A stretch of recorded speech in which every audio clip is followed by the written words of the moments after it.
Watch the full video. What's up YouTube? It's your boy TT and John. I am back with another video, man. In today's YouTube video, I have something a little different. As most of you guys probably know, man, I'm a big NBA fan, man. I've been loving the NBA since I've been a kid. My favorite player is Kevin Durant, and I just really love the NBA, man. In today's video, I just kind of want to give you guys my predictions on who's going to win the NBA awards this year. So this is my opinion, you feel me? I want you guys to go down below in the comment section, and I want you guys to battle my opinions. Don't be lame, don't just watch the video. Go down below in the comments and actually battle my takes. Without further ado, let's get into it. So I'm gonna start off with the one y'all probably don't care about, and the one I really don't care about. The one that most people don't care about, but the old heads, is Coach of the Year. So with Coach of the Year, usually the award goes to best coach of the year, pretty much, right?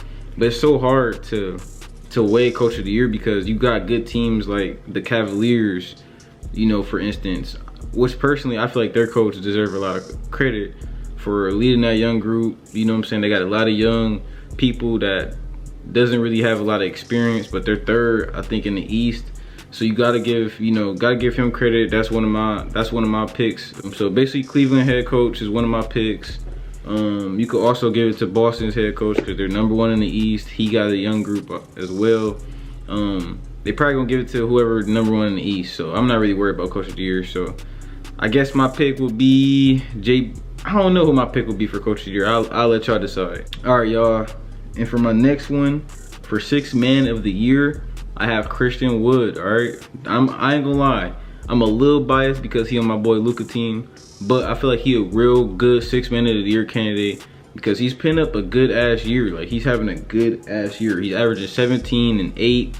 I feel like he playing better than Russ, and Russell has definitely been like the favorite of like Sixth Man since Russell has went on the bench because he wasn't fitting in his starting lineup.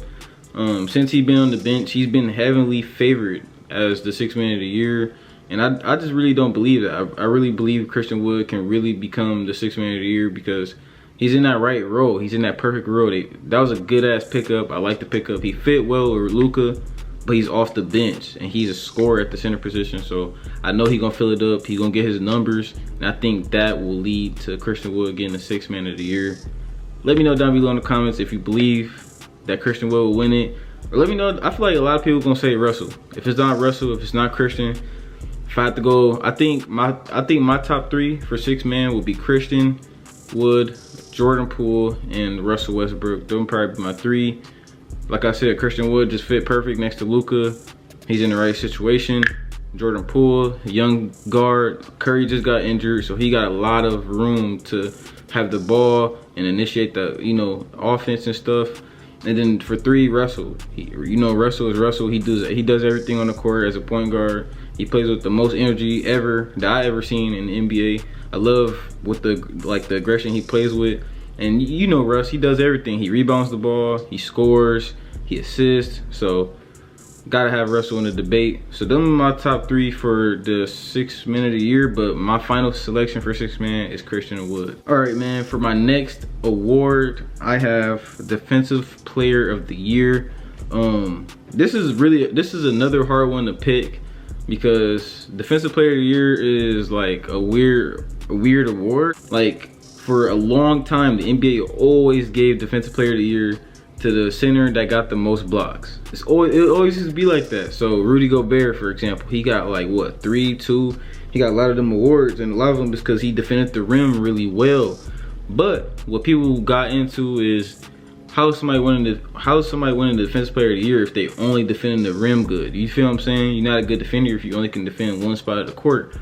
So that's why last year when I seen Marcus Smart win Defensive Player of the Year, I was happy because I like to see, defenders that can guard 1 through 5. Like, them the type of defenders that need credit, like OG, Ben Simmons, Jimmy Butler, Jason Tatum.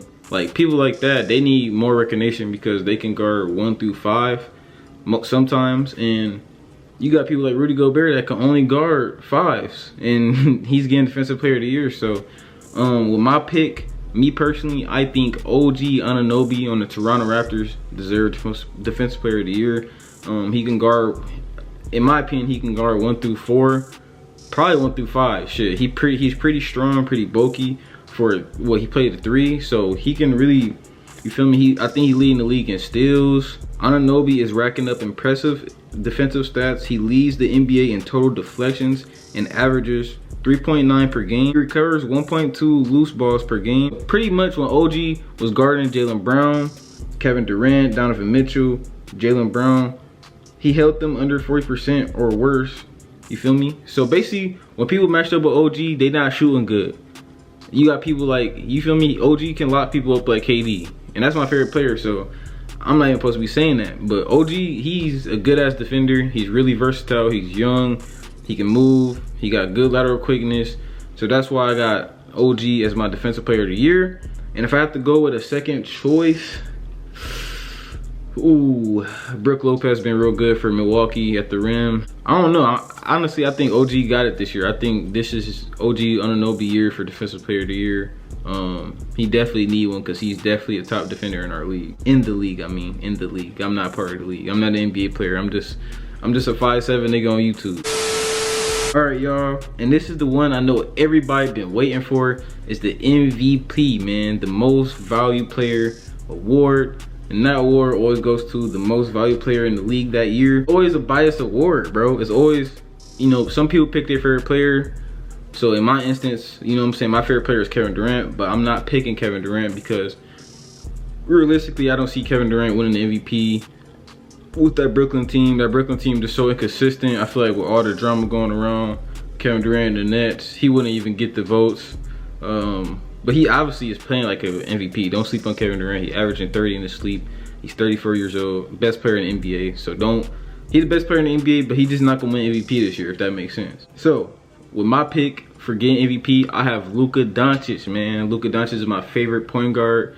He's electric. He's slow, but he gets buckets at his own pace. Like, you feel me? He gets assists, he gets rebounds. I feel like he will be the most valuable player this year to his team. Like, without Luka, Dallas is not like a playoff team. I mean, they might be a playoff team, but not really. I think they'll be a playing team without Luka type shit. So I feel like Luka definitely deserves the MVP this year. If it isn't Luka Doncic, then they have to give it to Jason Tatum, because Jason Tatum has been emerging as one of the top superstars, two-way. He got a number of 40-point games this year against some good teams. So them my NBA award predictions, man. I hope y'all fucked with this video, man. I hope y'all voice y'all opinion down below in the comments. I hope y'all not being lame.